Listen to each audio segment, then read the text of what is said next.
We are on. We'll start with Ohalos today, or We will start, but let's do the last three of Kalim. why can't I get rid of this? There we go. Okay. Caleb, there we go. Wait a second. I got the wrong page. No, last two of Caleb should be here. What? Put it away, that's why. Okay. We are doing that demo, Now we're doing Lamed base. Lamed base. Yeah.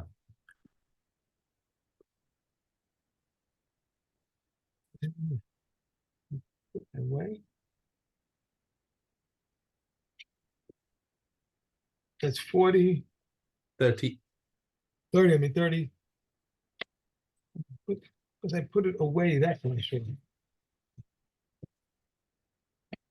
put it away? Yeah.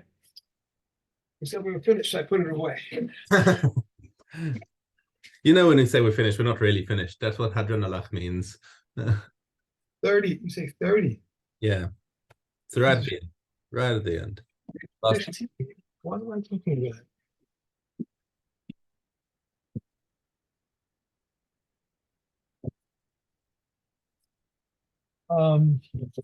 I'm just lost. 30. Okay, here we go. Yeah, I did put it away. Okay, 30, last 3. Here we go. Okay. 30-bit. Okay, Looking glass. right. Here we go. A looking glass is tahor, but a glass dish that one made into a looking glass is tameh. But if the dish was really made to serve as a looking glass, it is tahor. Regarding a spoon that one places on the table, if it contains any minute amount, it is tameh. But if not, Rabbi Akiva rules it tameh, but Rabbi Nachman ben Nuri rules it tahor. A cup, the majority of whose circumference chipped away, is tahor, and if it became chipped with 3 chips around the majority of its conference, is also tahor. Reb Shimon says if the cup leaks a majority of the water, it is tahor. And if the cup developed a hole and one repaired it, whether with tin or with pitch, it is tahor. Rabbi Yossi says if he plugs it with tin, it is tameh, but with pitch, it is tahor. A small glass whose neck was broken of tameh, but a large bottle whose neck was broken off is tahor. A bottle for balsam oil whose neck is broken off is tahor because it will scratch one's hand. Large glass jars whose mouths broke off are tameh because one sets them aside for pickled things. A grinding furrow made of glass is tahor. And Rabbi Yossi says, fortunate are you, Caleb, for you have entered in tumah and have exited in tahara. Okay. Hadron Alach, Maseches, Kalim. Okay. Ohalos. All right. We've done Ohalos before, as we've done everything before. Just to remind you, how we're dealing with all the halachas of how tumah spreads, particularly with respect to under a roof. But we also open up the Masechta with a brief explanation of how the levels of tumah change as change through contact. Okay. So it starts off with the with three possible use cases of how tumah can spread in different levels. And the important thing to note over here is that kalim have a unique property about them, that in the when it comes to meis tumah, the kli becomes into contact with a source of tumah will take on the same level as that source. So shnayim, if it is in contact and it transmits to somebody else, it acts like as a conductor of tumah between different sources of tumah. Okay, so we'll see this in these different configurations over here. Shnayim tameim b'meis, right? You have two levels of tumah from a meis. Echad tamei tumas shiva. One of them becomes tamei with 7-day impurity. Ve'echad tamei tumas erev. And the next guy, so the first one was in direct contact with the meis, either by touch or by being under an ohel.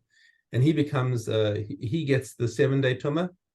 And if he goes and shakes hands with somebody afterwards, then that person gets evening tumah.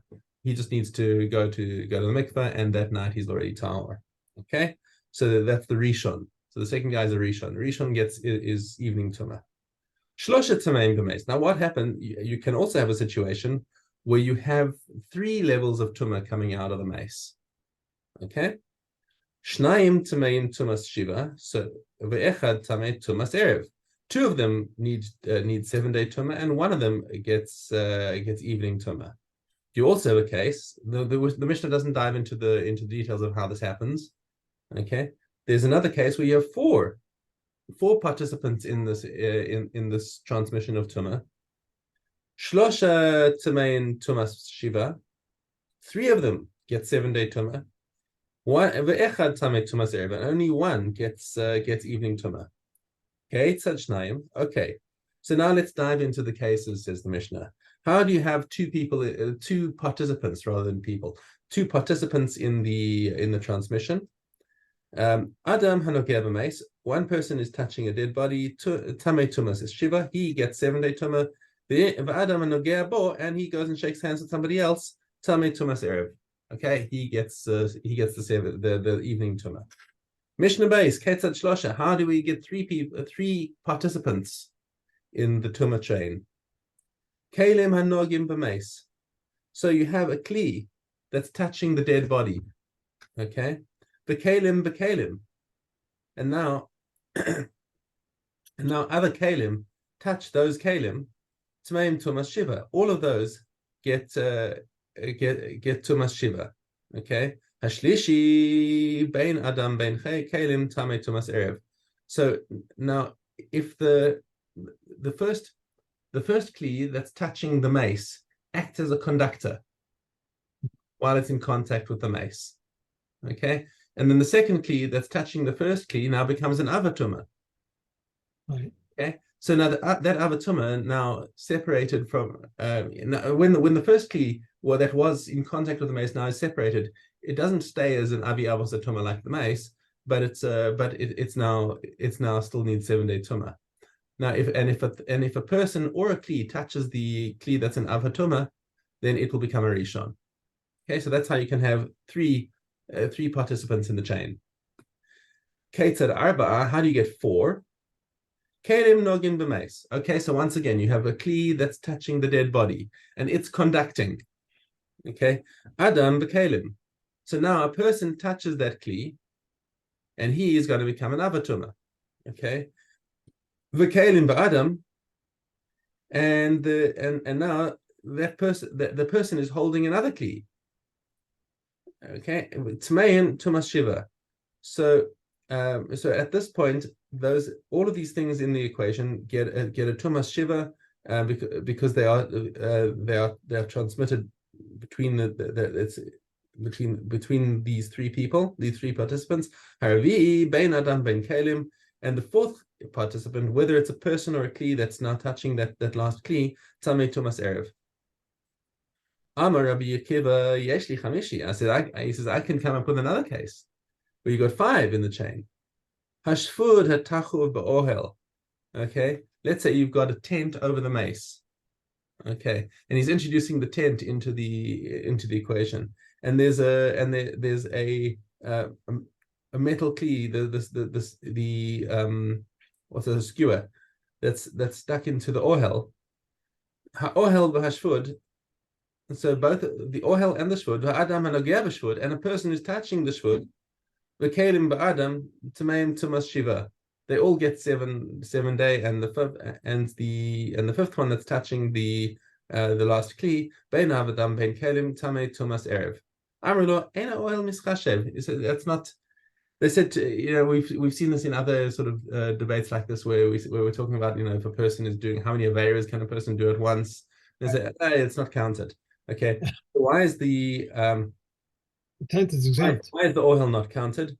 Right? It's not the oil. It's not the oil that's transmitting the tumah. It's the mace that's the tameh, right? If it were because of the oil, then the shvuda would have gone down a level. but it's because the ohel is over the mace, that's that it's transmitting, and it's not because of the ohel, it's because of the mace. And that's why they say, yeah, you're not playing the game by the proper rules, Okay. not disqualified. All Okay, right. and that's it for Ohalos. Okay. Back to Kalim. Okay, Chaf Zayin Yud Aleph. Um, I have them all out here. Okay. Same volume we were just dealing with. Okay. Um, a piece of cloth measuring 3 handbreadths by 3 handbreadths was in a trash heap. It remains susceptible to tumor only if it is intact and capable of being used to wrap salt in. But if it was in the house, it's susceptible to tumor if it is either intact or capable of being used to wrap salt in. How much salt must one be able to wrap in the cloth? A quarter cob, Rabbi Yehuda says. No, fine, and Yehuda says fine salt. But the comments say coarse salt. Both this one and that one intended to rule unity. Reb Shimon says a piece of cloth 3 handbreadths by 3 handbreadths that was in a trash heap is the same as a piece of cloth 3 fingerbreadths by 3 fingerbreadths that was in a house. Concerning a piece of cloth measuring 3 handbreadths by 3 handbreadths that was torn, if when one being placed on a chair, the flesh of the one sitting on the chair touches the chair, it's tahor. Otherwise, it remains tameh. Concerning a piece of cloth 3 fingerbreadths by 3 fingerbreadths from which one thread was worn out, on which a knot or 2 threads were found lying aside each other, it is tahor. A piece of cloth 3 fingerbreadths by 3 fingerbreadths that was thrown into a trash heap is tahor. If it was retrieved, it is susceptible to tumor. Invariably throwing it into the trash heap renders it tahor, and rendering it rendered susceptible to tumor unless a purple material or fine crimson. Reb Ilya says a patch of new cloth is similar to them. Reb Shimon says they are all tahor. They were not mentioned except in regard to the return of a lost article. Okay. All right. Okay. Next. No, 21. You're doing one more from the next parak. I can't believe I did that. Hmm. Oh, I took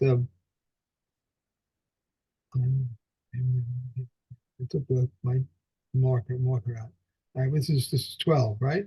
You'd 28-1. 28-1. We're carrying, there's one. Here we go. A piece of cloth measuring 3 fingerbreadths by 3 fingerbreadths that was placed inside a bowl or itself was made into a ball, it's tahor. But a piece of cloth measuring 3 handbreadths by 3 handbreadths that was placed inside a ball, it's tameh. If itself is made into a ball, it's tahor since its stitching diminishes it. Okay. Are we doing Yud Zion? Yes. Okay, good. The base of the smith is tameh, but that of the blacksmith is tahor. The sharpening board that is receptacle for holding it is oil is tameh, but the sharpening board that does not have a receptacle is tahor. A ledger that has a receptacle for holding wax is tameh, but a ledger that does not have a receptacle is tahor. Regarding a straw mat or a straw tube, Rekiva was a tameh, but Reb Yochanan ben Nori was a tahor. The machine descendants came to place to call it seat. A mat of reeds or sedge is tahor, and a reed tube that was cut for purposes of being used as a receptacle is tahor until one removes all of it.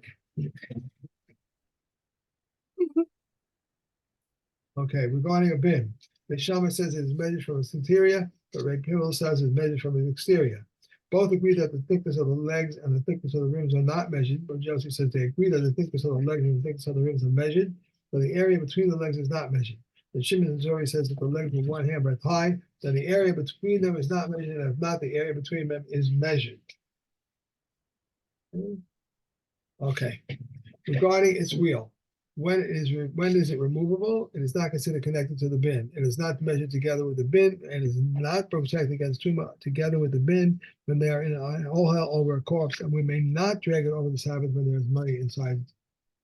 But if the wheel is not removable, it is considered connected to the bin. It is connected together with the bin. It protects against tumor with the bin when they are all over a corpse, and we may drag it on the Sabbath even though there is money inside. Regarding its cover, when it is permanently set, it is considered connected to the bin. It is considered measured with the bin, and if not permanently set, it is not considered connected to the bin, and is not measured together with the bin. How is it measured? By drawing a diagonal line. The Yehuda says that the bin cannot stand by itself. It is tahor. Okay. And next we have Shavuos. Shavuos, Ken? Yeah, Shvus. No, Krisos. We're done with Shavuos. That's the one I put away also.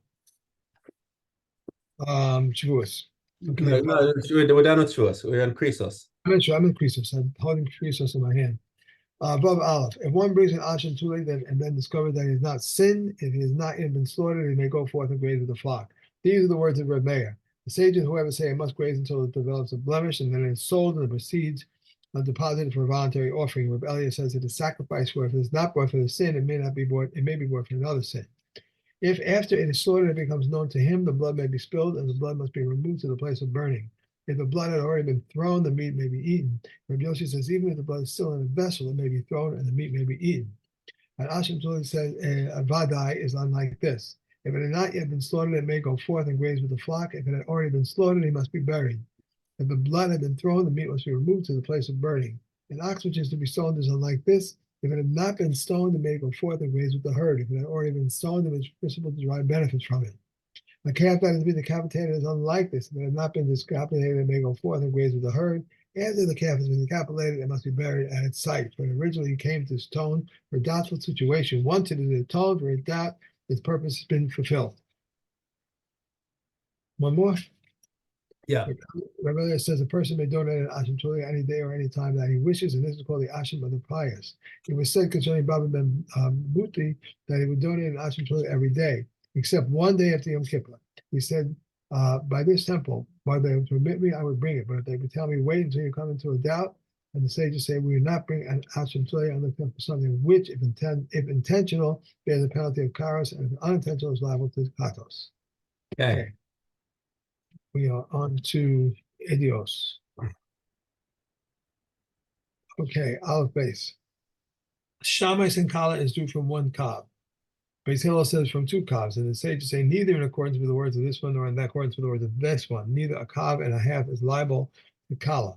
And when the units were increased, they said 5 Reviim are subject to Kala, and Yossi says 5 Reviim are exempt, plus 5 plus are liable. Hillel says a full hin of drawing water disqualifies a mikvah that is incomplete. Hillel shows the above wording only because the person is required to speak in the language of his teacher. Beis Shammai says 9 cobs. And the sages say neither in accordance with the words of this one nor no accordance with the words of that one. Rather, the matter was in dispute until 2 weavers came from the Duggan gate of Jerusalem and they testified in them, Shmaya and Avitolan, that they 3 lugim of drawing water disqualify a mikvah, and the sages upheld their words. And why do we mention the words of Shammai and Hillel for nothing? In order to teach further generations that a person should not stand by his opinion, but even the patriarchs of the world do not stand by their words. Okay. And we are on to Hannes. Finished Hannes today. Vav. 5 incidents fulfill our ancestors on the 7th day of Tammuz and 5 on the 9th of Av. On the 7th day of Tammuz, the tablets were broken, the continued daily sacrifice was continued, the Recital wall was breached, Apostomus burned the Torah and placed an image in the sanctuary. On the 9th of Av, it was decreed upon our ancestors that they would not enter the land. The temple was destroyed for the first time and the second time. Beit Tor was conquered and the city was plowed under, and therefore when Av begins, we can curtail joy. During the week of Tisha B'Av, it is forbidden to cut hair on the clothes. However, on Thursday, it's permitted because of the honor due Sabbath. On the afternoon before Tisha B'Av, a person may not eat 2 cooked foods, nor may one eat meat or drink wine. Rabbi Shimon ben Gamliel says if he need only merely make some variance. Rabbi Yehuda requires concerning overturning the beds. But the sages did not agree with him. Did not agree with him.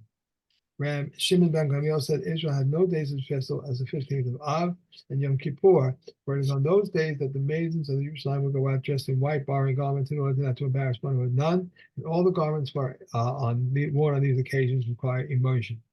The maidens of Jerusalem would go out and dance in the vineyards, and what would they say? Young man, lift up your eyes and see what you choose for yourself. Do not consider beauty, consider family. Grace is false, and beauty is vain. A woman who fears Hashem, she may be praised. And it is stated, give her the fruit of her own hand, and let her praise her in thy gates by her very own deeds. Similarly, it says, go forth and gaze on the Lord of Zion. King Shlomo, adored with the crown his nation, made him on the day of his wedding and the day of his heart's gladness. On the day of his wedding, this is the grieving of the Torah, and the day of his heart's gladness, the beginning of the holy temple, building of the holy temple, may be built speedily on the days. Amen. Amen. Just imagine the ceremony happening today. Yeah. We actually ran out of town. Right. We're being run out of town anyway. That's how it goes. Okay. Okay, well, Hi. okay, the Mai, uh, 510, 511. If you gave truma from Demai to Demai from Demai to definitely Tevel, it is truma. But if you gave, but you must give truma again for definitely Tevel for Demai, it is truma, but may not be eaten until he has given truma and mices for it.